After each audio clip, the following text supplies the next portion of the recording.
History is a clock that people use to tell their political and cultural time of day.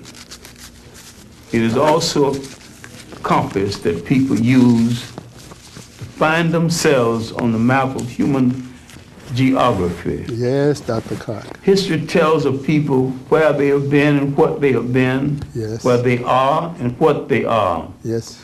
Most important, history tells a people where they still must go and what they still must be. Yes, sir. The relationship of history to the people is the same as the relationship of a mother to her child. Yes, sir.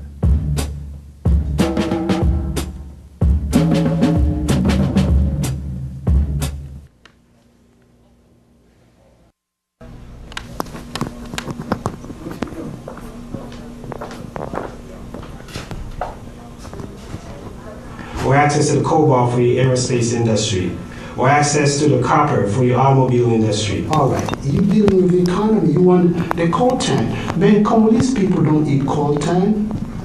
Congolese people can't eat gold. Talk to the Congolese people, we're gonna let you get the resources, but for God's sake, stop killing the people, stop letting Rwanda, Uganda, and Joseph Kabila kill with impunity. The situation in the Congo is not just a Congolese issue, it's not just an African issue, but it's a global issue. It's a worldwide issue. Congo is a part of the second largest rainforest in the world. It's vital to the fight against climate change. If you're concerned about climate change, you should be concerned about Congo. Half of those who have died as a result of the conflict are children under the age of 5. So if you're a child advocate, if you're concerned about children, you ought to be concerned about what's happening in the Congo. If you're concerned about women, if you have a mother, a sister, you ought to be concerned about what's happening in the Congo. If you drive an automobile, or flying airplanes, or own a cell phone, as a human being, at the very least, you ought to be concerned. You ought to say something. You ought to want to find out why this is happening. You ought to be moved to want to bring an end to it.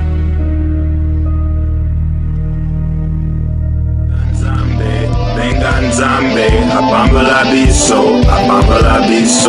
benga nzambe, doko bika, benga nzambe, abambala biso,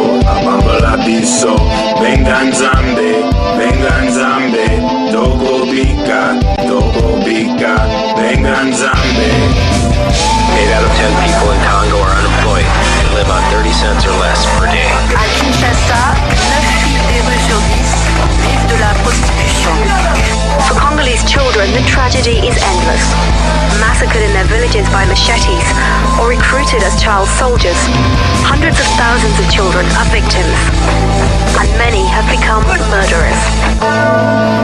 So as we look at what's taking place, the quickest way to end the conflict in the Congo is global.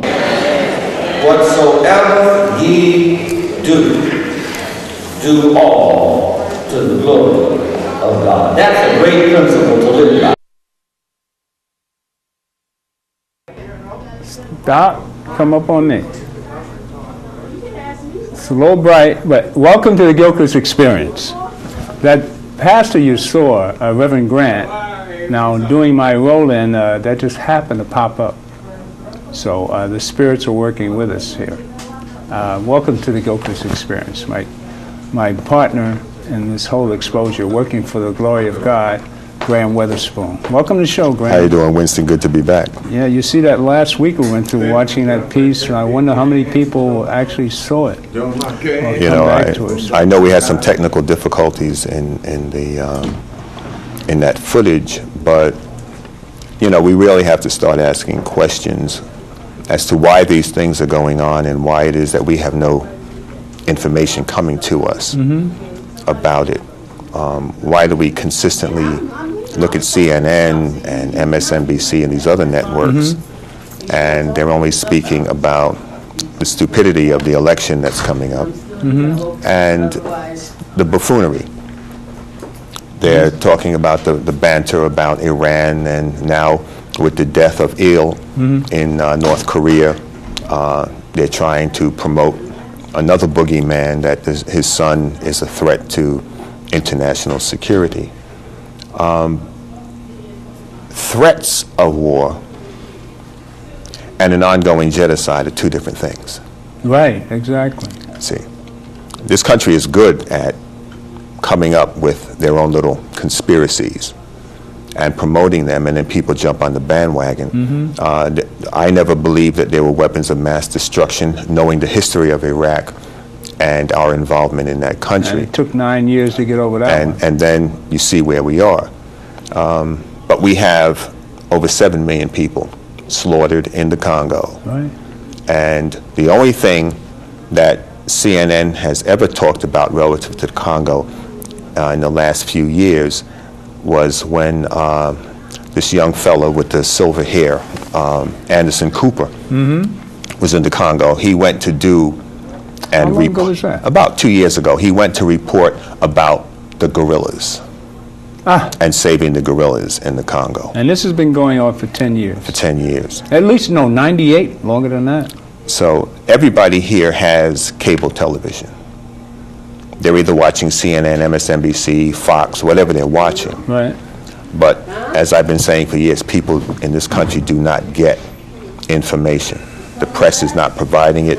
The government doesn't want people to know what's really going on around the world. Well, I think the basic problem is that most people feel that that's an ethnic war. No, tribe against tribe. What was Bosnia? Black on black. All right, Bosnia was the same thing, but that's European. That's not. We went into Bosnia because you had Muslim people being slaughtered. See, and my sister-in-law was in Bosnia during the war, working with the UN. Now, if that was critical, and you didn't have millions of people dying in Bosnia, you see, and we know what it's based upon. Bill Clinton said years ago he was not sending American troops to die in Africa. Well, what is it about Africa that you will not have American troops die for, but you will have American troops die in Panama, in Grenada, in Vietnam, in Iraq, in Afghanistan, in Iran? You'll have them die all over the world, but in the Congo, a combat soldier's life is too great to be lost on the African continent. Well, we're trying to change that here and now, but the main problem is getting to attention. I mean, they had that rally last Monday. I happened to miss it. Ngemi's supposed to have been here, but I don't know what happened to him. I need to cry out and see what happened to Ngemi, Professor Ngemi. But the main problem is getting, President Obama's filled to the hilt dealing with the Congress and all that happened in the last couple of days. So you can see how dysfunctional everything is with, I call it just plain racism. But they're trying to pigeonhole him or make him look bad at every inch, every turn, everything he does, anything righteous. But he seems to be patient enough to let the American public to see what kind of fools he's got to deal with. And this last instance with Boehner and after getting 89 senators to vote for a bill, now it's 90% of the Congress, of the Senate, right? And Boehner sits in and blocks that. What's up with that now? He's really making a fool of himself. Well, the question is, who is the bigger fool? Is it the politician or is it the public? Well, the public is bamboozled, that's for sure. The Tea Party, you have people that are on that wagon who virtually have nothing to gain from it. Some of the poorest people in this country are in that bandwagon. Of course. And 160 million people affected by that. One of the most treasonous things that are going on is this oath that these congressmen and senators have taken not to raise taxes. Right. Now, when you go into the United States Congress, you have to be sworn in. Right. And your job is to uphold the laws of the Constitution, you know, to uphold the Constitution, to protect this country against all enemies, foreign and domestic. But yet they have taken a sworn oath to a civilian not to do a specified task of raising taxes. That's antithetical, and it's really treasonous. That these people would take an oath to him before they took an oath to the country. And I think that that is something that people need to question. I think it's something that the president needs to question. Where is your allegiance? When Abraham Lincoln was assassinated, Andrew Johnson was to be sworn in as president. He was ultimately impeached. But Johnson was a Mason. And in those days, there were many concerns about the Masonic order. We know that many of the founding fathers were Masons, free Scottish Rite Masons. Every president? Not everyone, no. Which one wasn't? A number of them have not been Masons. That's not true. All the important ones? And, well, how many of them have really been important? But I don't, this is not about Masonry. The thing was that Roosevelt, which one? Teddy or FDR? FDR. FDR was a staunch racist. And he's also a Mason. Well, they come in all colors. My grandfather was a Mason. Okay. Now, but the thing with Johnson was that they were afraid that his allegiance was going to be to the Masonic order and not to the country. Okay. He was elevated as a Mason from 3rd degree to 32nd degree overnight. Who's this? Johnson. Johnson. Before he was to be sworn in as president. So the question, and everybody... Was Kennedy a Mason? I don't think so. The question in the people's minds at that time was whether or not... He was Catholic, okay. Johnson was going to hold his allegiance to the country or to the Grand Master of the Lodge. Right. Which he had to take orders from. I hadn't heard that. See, so the question with these senators and Congress people, why would you take a sworn oath to some man about raising taxes when you have to take a sworn oath? Well, we know what the real allegiance is, to get the black man out of the presidency. True. Well, that's the real allegiance. The real allegiance is to the Klan. I mean, that's where the allegiance lies. With these guys, they're Klansmen. I mean, without the robe. Every racist is not a Klansman. Okay. Well, we got the classic example in the Senate and but we know House. that every Klansman is a racist. Okay. So it is very true. Obama hasn't played the race card, but Chris Matthews on CNN or MSNBC has said it. He said it's very clear. This is racism. That's all this is. This is not politics. Very few commentators will come out and call it for what it really is. They were against him from the very beginning, and nothing has changed. So we know where this country is. We know how the country operates, and we know who controls it. The reason why we're talking about all this is because we're talking about the real source of the problems in the Congo is greed and the corporate structure. And this is what the wealth of the world is right there. We went over last week at 80% of the coltan on the planet is in the Congo. Now, coltan goes into every computer, every laptop, and we said again that the cell phones that you put to your ear have the blood of the Congolese on it. Now, what we really want to do is perhaps have some call-ins after we run another piece, because I feel it's very, very important that you feel this energy of the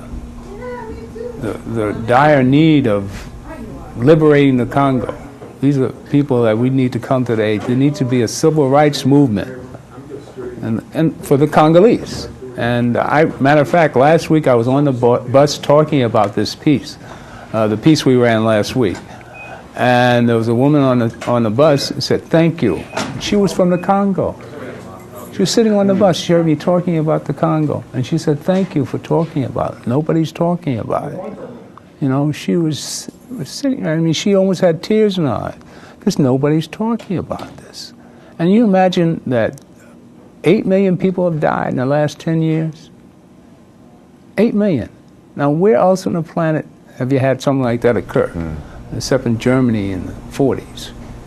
But there was no outcry during the 40s about that. So maybe that's a classic example how we don't pay attention to what's happening elsewhere. This is a human cause. I mean, you wonder why we're talking about it so much.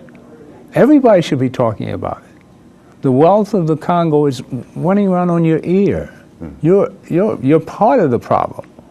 Because of the greed, the corporate structure, Wall Street is being supported by Congo.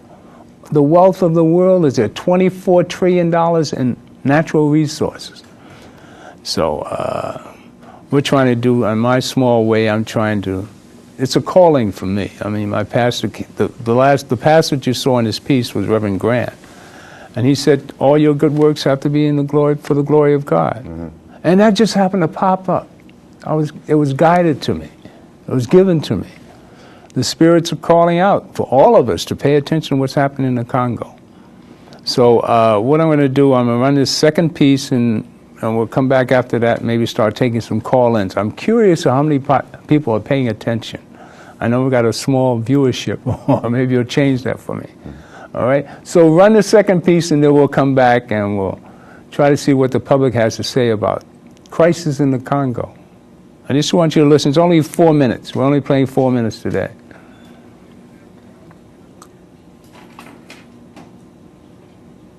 Of things that can be done, keeping in mind that the ultimate solution is going to come from the Congolese people themselves.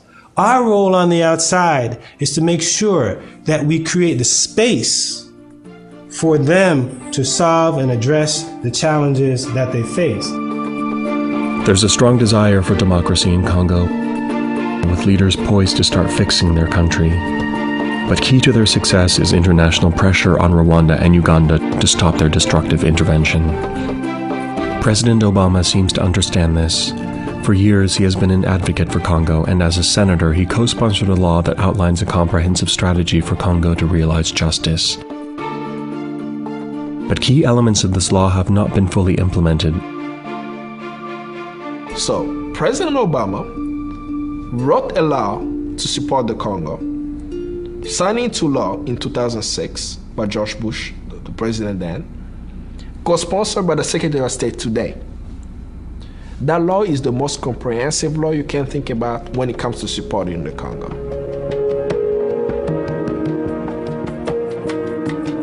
Now we have a law that says that the Secretary of State has the power to withhold aid to any nation deemed to be destabilizing the Congo if she has sufficient evidence that this country is doing so.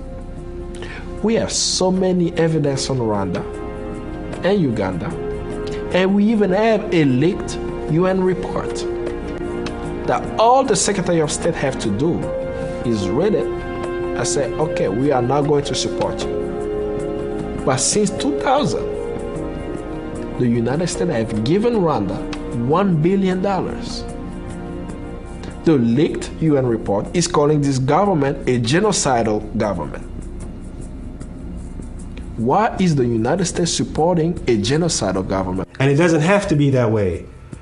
You do not have to slaughter millions of people to get access to the cobalt for your colored television, or access to the cobalt for your aerospace industry, or access to the copper for your automobile industry. All right, you dealing with the economy, you want the coltan. Man, Congolese people don't eat coltan.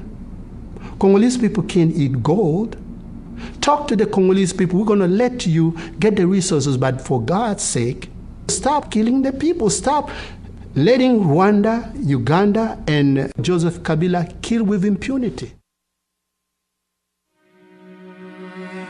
The situation in the Congo is not just a Congolese issue, it's not just an African issue, but it's a global issue. It's a worldwide issue.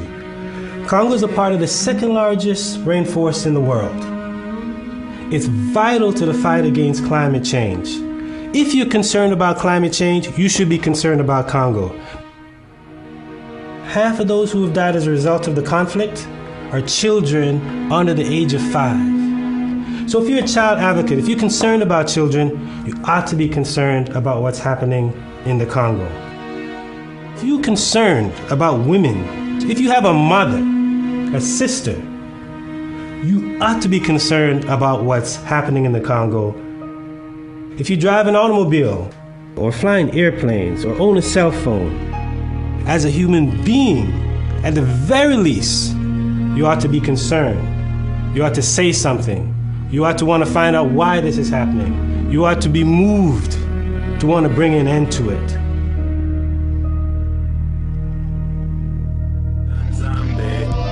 Nzambe, apambala biso, benga nzambe, doko bika, benga nzambe, apambala biso, benga nzambe, doko bika, benga nzambe. 8 out of 10 people in Congo are unemployed and live on 30 cents or less per day. À Kinshasa, 9 filles des rues sur 10 vivent de la prostitution. For Congolese children, the tragedy is endless. Massacred in their villages by machetes or recruited as child soldiers, hundreds of thousands of children are victims, and many have become murderers. So as we look at what's taking place, the quickest way to end the conflict in the Congo is global.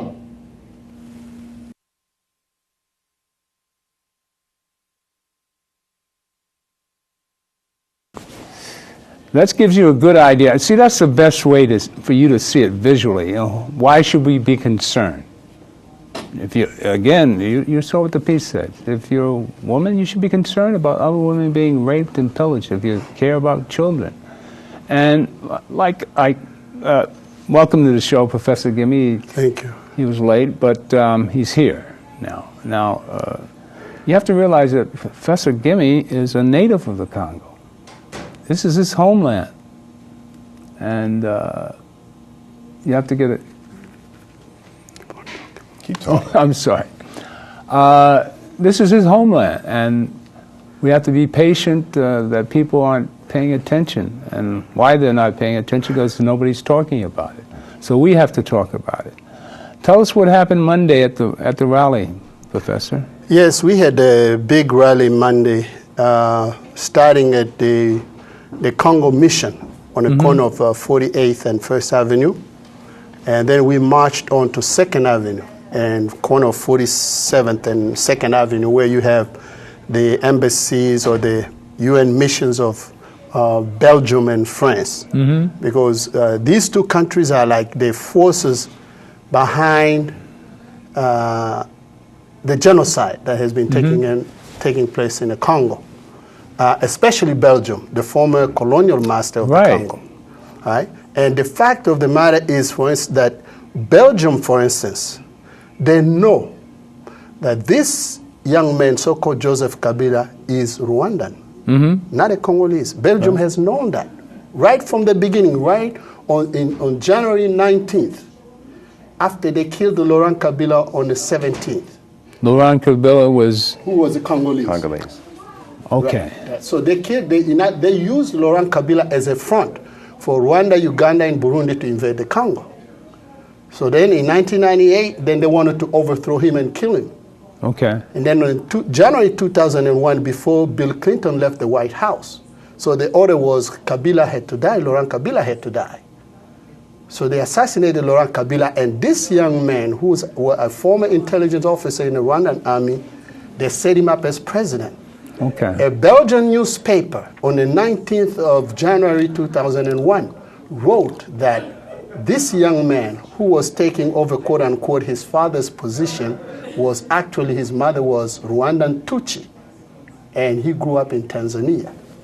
So the Belgians knew, but look, since 2001 until today. But he has some Congolese blood in him. No, he has none. None whatsoever. None whatsoever. Because he was adopted by Kabila. He was not even adopted. His mother, Laurent Kabila, was a Muslim. Okay. And he had the habit of taking for himself wives of his friends after they died. Okay. He had like 13 of them. Okay. So he got, quote unquote, Joseph Kabila's mother became one of his umpteen mothers, women in his harem in Tanzania. And the young man actually, brought himself up, took care of himself, because he didn't go to school, he didn't finish elementary school. He was driving cab. He worked as a barman in Tanzania. He sold eggs door to door in Tanzania. And then in 1994, after the Rwandan army took over, the Tutsis, Paul Kagame's Rwandan army took over Rwanda after the Congo genocide, then his paternal uncle, who's James Kabarebe, who's a general, was a general in Paul Kagame's army, called him back to Rwanda. He went to Rwanda. He became a chauffeur of his uncle, James Kabarebe, who then enrolled him in 1995 when the U.S. Special Forces were training the Rwandan army prior to the invasion of the Congo. So they put him in the army, trained him as an intelligence officer and a specialist in killing. So he joined the Rwandan army. Then in 1996, during the invasion, as a mapping report said in 2001 on the 1st, this young man was one of the officers who had the zeal to slaughter all those men, women, and little children of the refugees, Rwandan refugees in the Congo, including both Hutus and moderate Tutsis who had fled the country, because they knew that these Tutsis that Paul Kagame was bringing in Rwanda, they were extremists. They didn't want to have anything to do with Hutus. Yeah, it's interesting. And again, we always have to connect the dots. Yeah. These men were brought to the United States. We have a college. We have a military college, and it's not West Point. No. CIA. Okay? We have a college where we train combatant forces of other countries. We bring them here to be trained by our best. Green Beret, Navy SEAL, our mountaineers. They're trained by the best combatant units that we have. And then we send them back to their country. And they're basically doing the bidding of the United States. All of the stuff that you see going on across Africa, the revolts and the people, you better believe we have a hand in that. These things are not just happening by coincidence. But I'm glad he brought out the point that these military personnel from Rwanda were trained by Green Beret Special Forces here in the College of the Americas. You saw that in the movie too. Even we sent special forces there in Rwanda to train them before the invasion. Yeah, so that's the connections to the point where that when we went to march in front of Belgium and France's embassies, it's because they are like in Europe, they're the one that control the Congo. And the president of France, Sarkozy, actually donated to the police of this young man, murderer, who's been killing Congolese, donated equipment, protective equipment, to control the crowds prior to the election.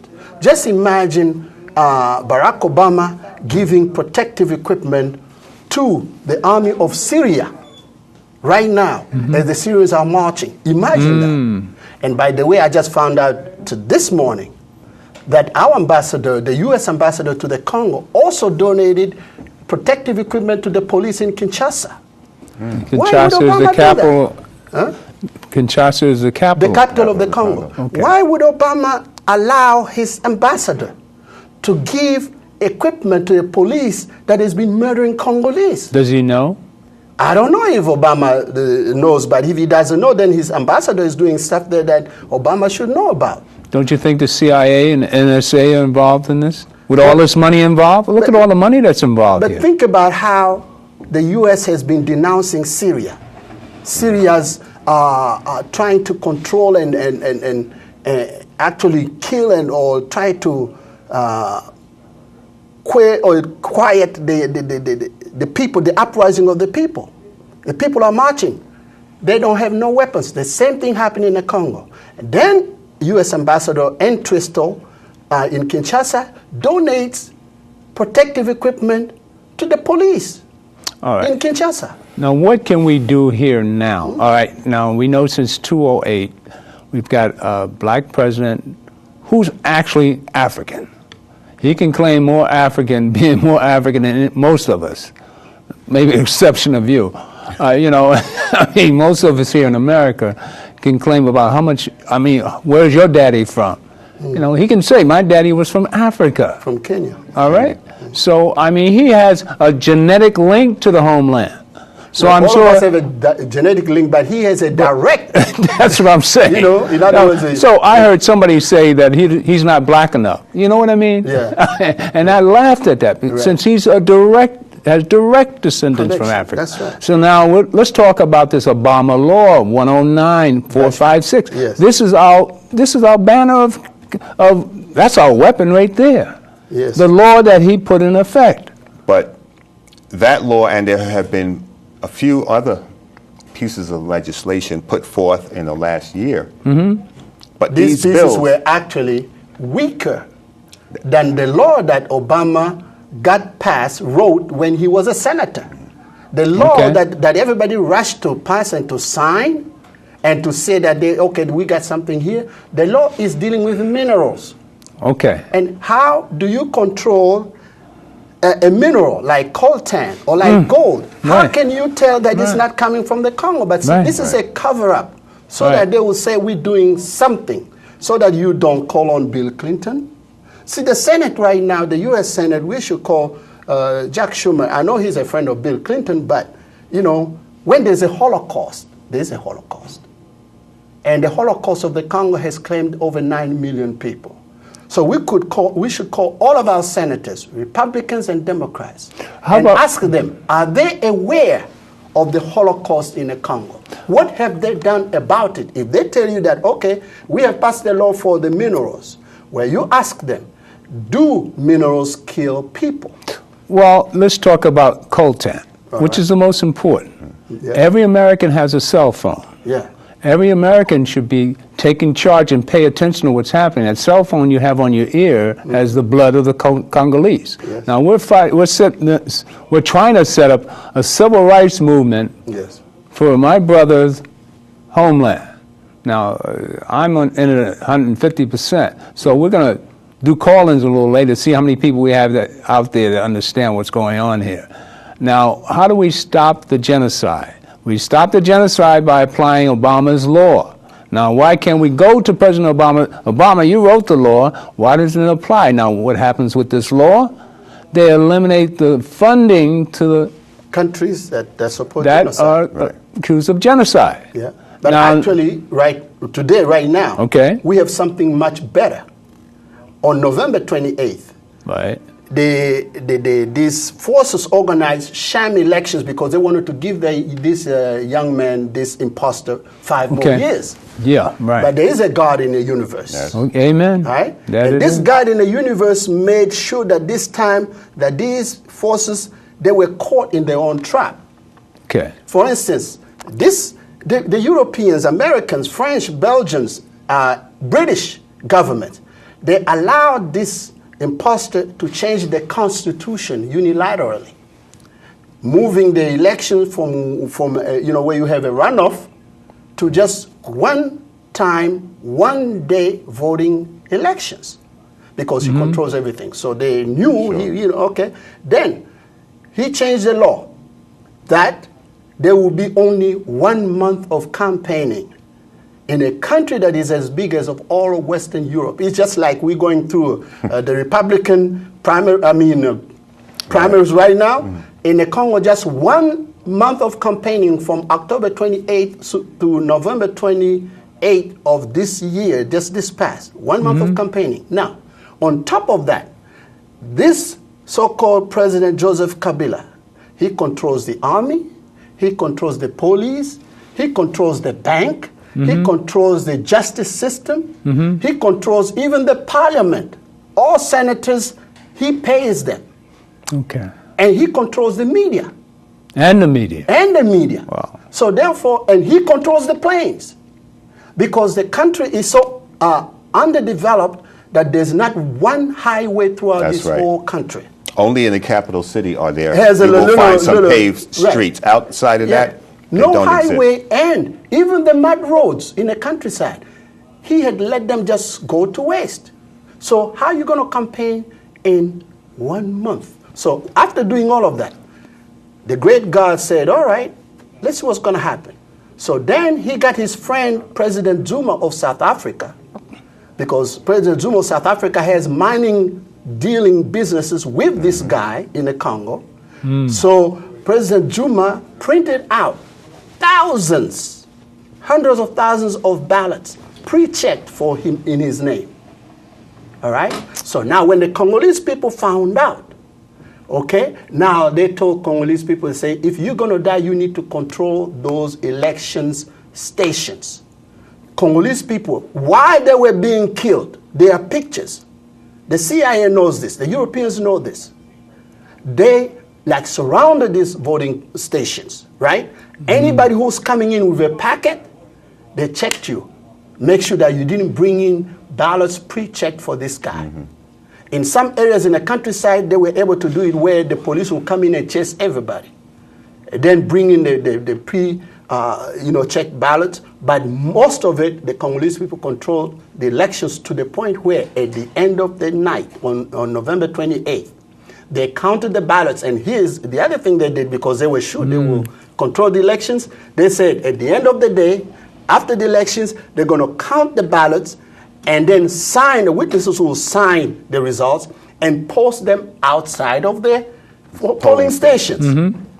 And would you expect that this will happen where after the elections, they counted the ballots, posted the results outside the door.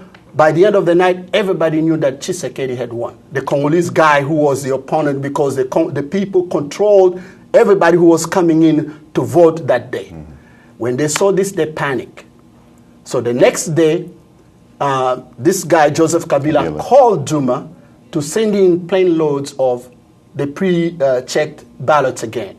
So that's when they brought them in and took them to another place where they could count them, to the point where even today, actually yesterday or the 20th, the guy said he was going to do his inauguration as president after they changed the results.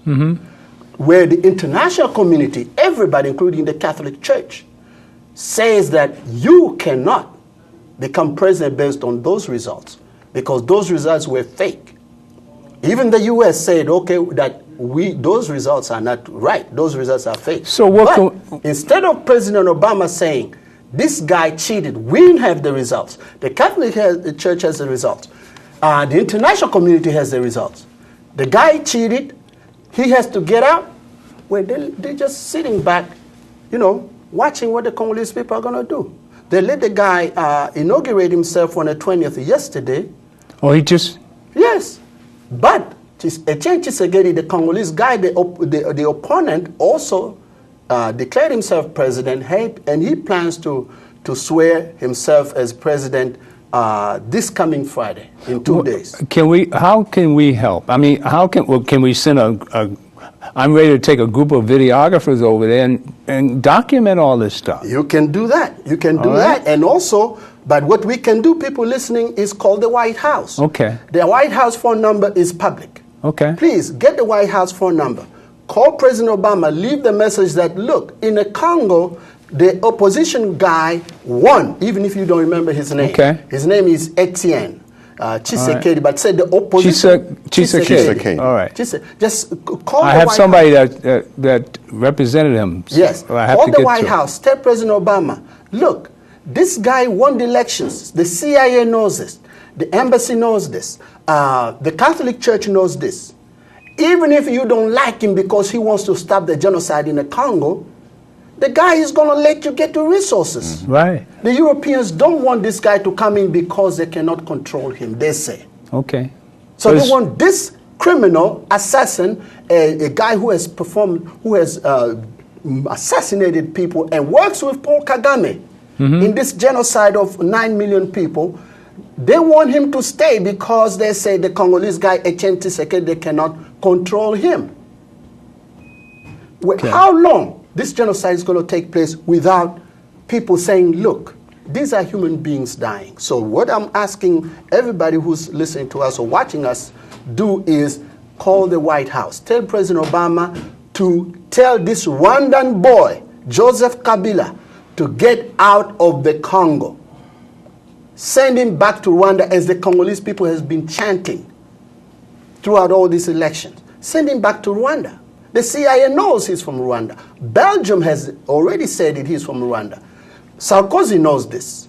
But to them, the lives of the black people in Africa counts very, very little. As long as they're getting their resources, the minerals, as long as they can control what goes out and in of the Congo, they don't care about the lives of the Congolese. I hope and I know that Obama cares. Otherwise, he wouldn't have passed that law in 2005. That's right.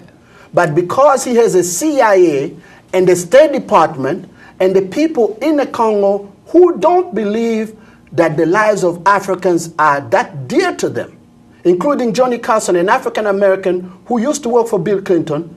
They put him up as an assistant secretary for Africa, and he's still doing Bill Clinton's bidding and Paul Kagame's bidding in the Congo. So American people need to call Barack Obama. He must give the order directly that this guy, Joseph Kabila, who is Rwandan Tutsi, who lost the elections, must leave. Let Tshisekedi take over the presidency. Tshisekedi is not a communist. He's not even a socialist. The man has been a non-violent opponent of Mobutu for 30 years. Of Mobutu? Yeah, for 30 years. No, the guy wasn't Mobutu a gangster? A dictator. Yeah. The dictator. But so you got to remember, when you study American history, this country has supported some of the most heinous dictatorships around the world. Always. You had U.S. senators trading with Adolf Hitler, supplying the Germans with what they needed in World War II. Grandpa Bush, come on, he was an investor. Okay.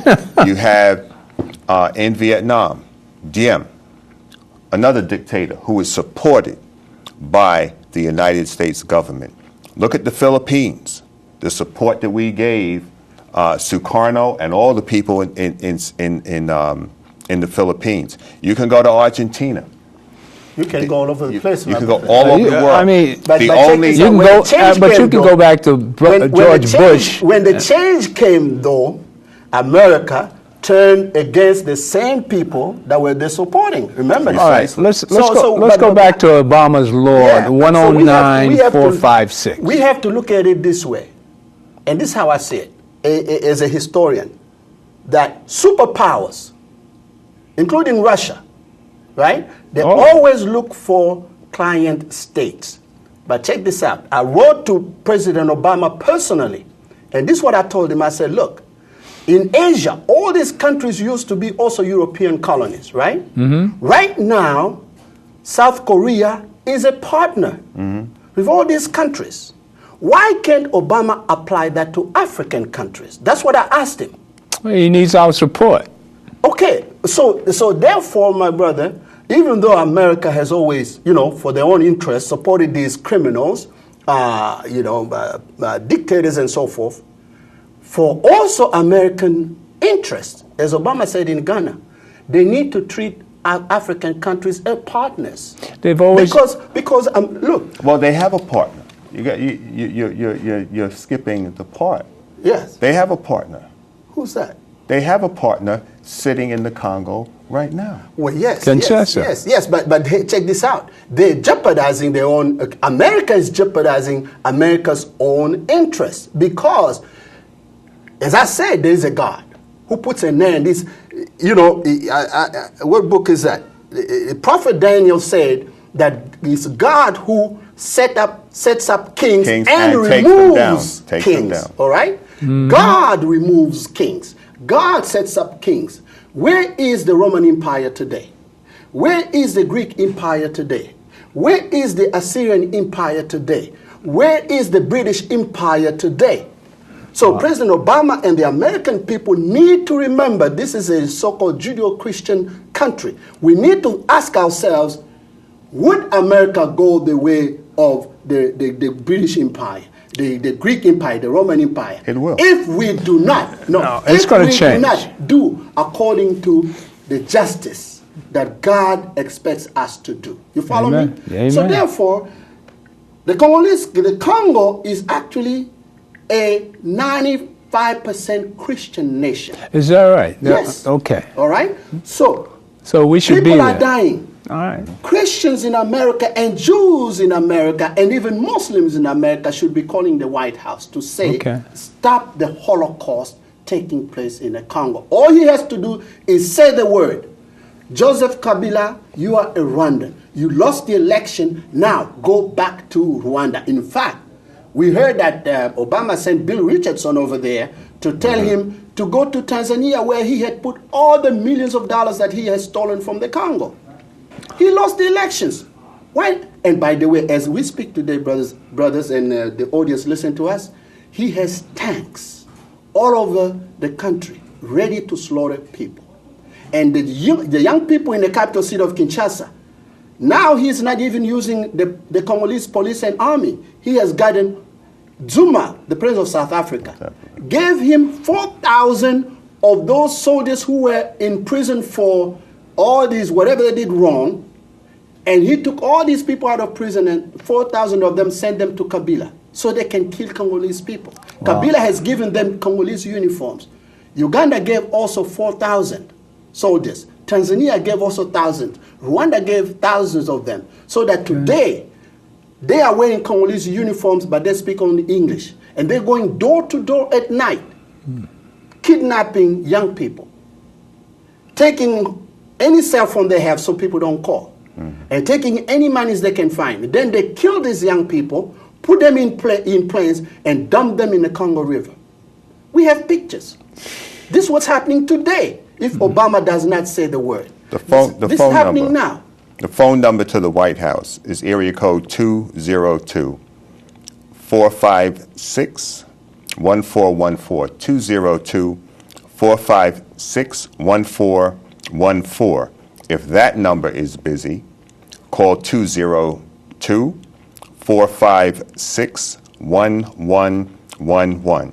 Area code 202-456-1111. And the last one, 202-456-2461. 3 numbers for the White House. Yes, please. Now, let's try this. Can we put a call-up number up?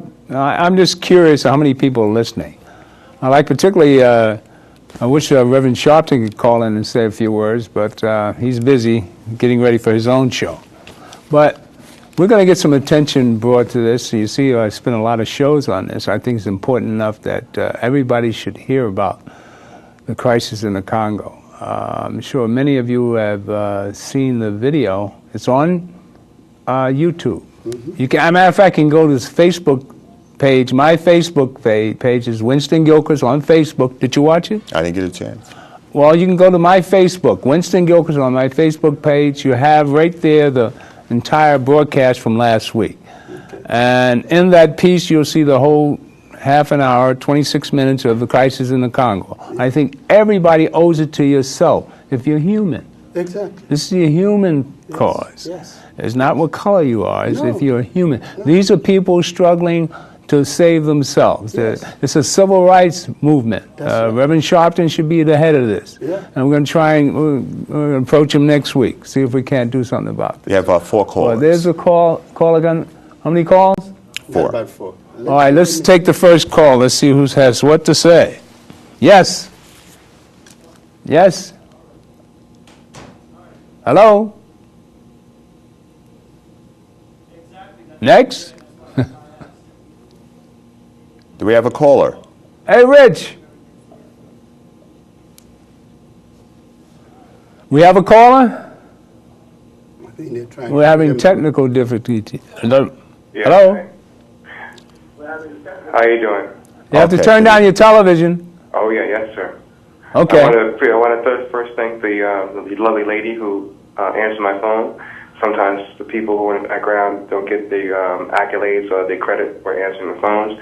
I'd like to say thank you for answering my phone. And to begin with, I don't know, and I could be wrong, if Reverend Al Sharpton should... Hello? Hello? We lost him. Can we get this caller back on the line? Hello? All right, I'm here. Yeah. Okay, you were saying something with regard to Reverend Sharpton. I don't know if he's the right person to be leading this movement. It's what I want. Well, mentor. Wait, let him finish. Go ahead. Go ahead, sir. Go ahead. So you've got the floor. Yeah, thank you. But we all want the best. We all have the best interest in mind for the Congo. I've been understanding and aware of the Congo since. Hey, we keep losing him. I think he was going to Patrice Lumumba. Lumumba, right? Yeah. Yes. So anyway, isn't there like an interest of China in Africa now, who's investing in Africa, be it good or bad? Why can't this leader, who's your guest of your show, do some relationships, business relationships with them, infrastructure relationships, where you can have money and perhaps whatever he desired, a military apparatus, economic growth, a banking system, hospitals and schools. Do you have a question? That's the question. Do that. Why can't he just go to those who are investing in Africa, the Chinese, and have a hand out for them, and push for this law that Obama made? Okay, thank you very much for your question. May I just tell you right now that China is also in the Congo doing the same thing as the Europeans have been doing.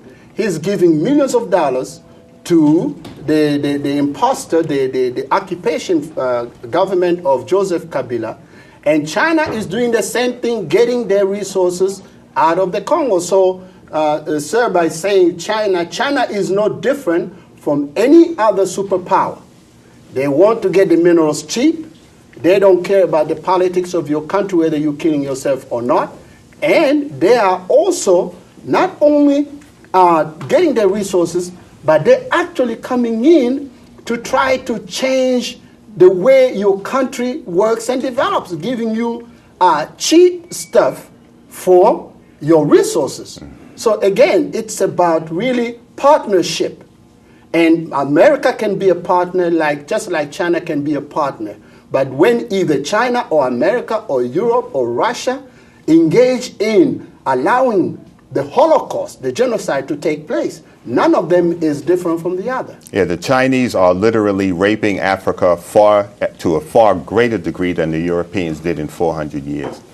They do not employ African people on any project on the continent. No. They bring in their own people to work and build the construction. Even the labor. That's what I'm talking about. Yeah. They will give you what you want, but they will take control. And everything that they bring into Africa is toxic. Put them on camera. I was with President Yahya Jammeh in the Gambia 3 years ago and warned him about that. I saw a lot of stuff from China.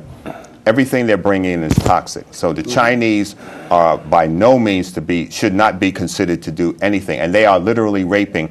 If you look at Fast, there's a magazine, Fast Company. If you get a back issue going back 3 years, May of 08, they did a 30-page article on how China is raping Africa. They're cutting exotic woods, they're defoliating, they're doing all sorts of things and ripping off the people of the African continent. And they're doing it with the blessings of African leadership. Oh, we have 4 calls on, a lot of people on the line here. Next caller, please. And make it short because we only have a few minutes left. Hello? Next caller. Go ahead. Keep it short, please. Okay, this is Wayne Moorhead, one of your old classmates from George Washington High School. Oh, what's up, Wayne? What's up, Wayne? I know you don't remember me, the sound of my I remember your voice. But I look at your program every week and... Give us a question, Wayne. We only have a few minutes. I'm just proud. Yeah, what's the question? What's your question? Well, my comment is that I want to work with Winston and trying to resolve this problem in the Congo, and that I will be contacting him later. Okay. Call the White House. Thank you. Okay, call the White House. Call the White House. You can join me at National Action Network. That's my team. But call the White House tonight. Okay. Call the White House. And call me later. All right. Next caller, please. Hello? Yes. Okay, yeah, I just want to say that with all due respect to your guest, I don't think that the United States as a country is in any position to be telling other nations what to do with their fixed elections. Arguably, this country has some of its own problems with elections. You look at the elections of 2004 with Bush, and those elections were arguably fixed. And as far as Americans getting involved, Americans, all they care about is just getting their stuff. That's all. They don't care who really suffers. That's what we're trying to change. Did you have a question, Abby? No, it's okay. But one of the comments he made that he doesn't we all think know that America should be getting involved with. America is behind the fraudulent elections in the Congo. Europe is behind the fraudulent elections in the Congo. If it weren't for American weapons and European weapons, this young man would not have the tanks that he's using against the Congolese people. I just said that the U.S. ambassador in the Congo just gave him police equipment to control the crowds, to kill the people. So if America is responsible for those things, America has to clean it up. Europe well, we've run out of time, gentlemen. Got one more. Got one more call. 1 minute. She put up the finger. Oh, I thought it was one caller. 1 minute. 1 minute. Please let them to call the White House. Call the White House. I believe. Give me the number again, real quick. I took it off. Call the White House. Call 911. I mean, what do you call it? 411. Just call me. 411, and they'll give you the White House number. All right. It's been a Gilchrist experience. And this is live television. This is what happens. But hope you got something out of this. And the God in me loves the God in you. And stay tuned. This is not the end of it. And please call. Call the station anytime you get a chance. Passingly about a man named Shakespeare. I only read about him passingly, but I remember one thing he wrote that kind of moved me. He put it in the mouth of Hamlet, I think it was, who said, "To be or not to be." He was in doubt about something. Whether it was nobler in the mind of man to suffer the slings and arrows of outrageous fortune, moderation, or to take up arms against the sea of troubles and by opposing, end them. And I go for that. If you take up arms, you'll end it. But if you sit around and wait for the one who's in power to make up his mind that he should end it, you'll be waiting a long time. And in my opinion, the young generation of whites, blacks, browns, whatever else there is, you're living at a time of extremism, a time of revolution, a time when there's got to be a change. People in power have misused it, and now there has to be a change, and a better world has to be built, and the only way it's going to be built is with extreme methods. And I, for one, will join in with anyone, don't care what color you are, as long as you want to change this miserable condition that exists on this earth. Thank you. Malcolm was always involved somewhere in the struggle.